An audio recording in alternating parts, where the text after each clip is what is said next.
سلام دوستان، خوش اومد به کانال خودتون تخم مرغ. امروز میخوام بریم با خطرناکترین حیوانهای جهان آشنا بشیم. قبل از که بریم لایک و ساب یادتون نره.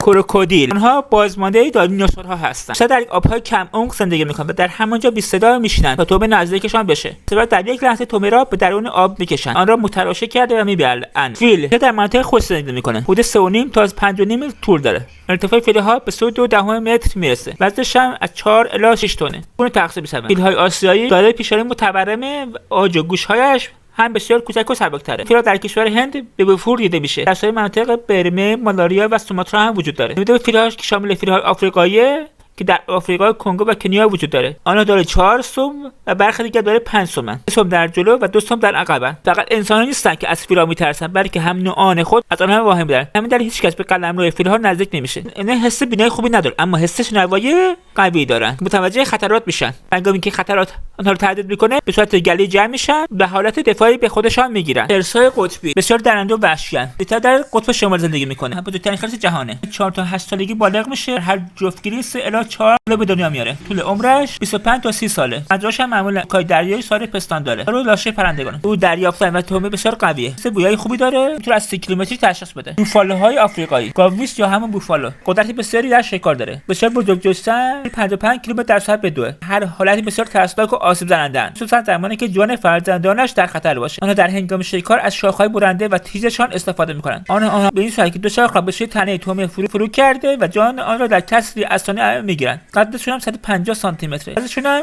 900 کیلوگرمه. آنها زمانی خطرناک میشن که به صورت گله‌ای حمله کنن. قورباغه زهراگین خیلی هم زیباه. در بدنش سمی کشنده است. در بیشتر در آمریکای مرکزی و جنوبی است. در گذشته سرخپوستان برای محافظت از خود و همچنین شکار سم بدن قورباغه را جدا کرده و دارت‌های سمی با آن میساختند. آنها مانند آفتاب‌پرست‌ها با تغییر محیط زیستی رنگ بدنش هم تغییر میکنه. سمشون لذیذ و چسبناکه. قسمت پشتش ترشح میشه تا کسی نتونه اون رو شکار کنه. سمش برای کشتن 10 نفر کافیه. بچه‌ها تا اینجا همراه بودید. کس فراموش نشه کامنت هم بذارید. دوستتون داریم. تا ویدیو بعدی.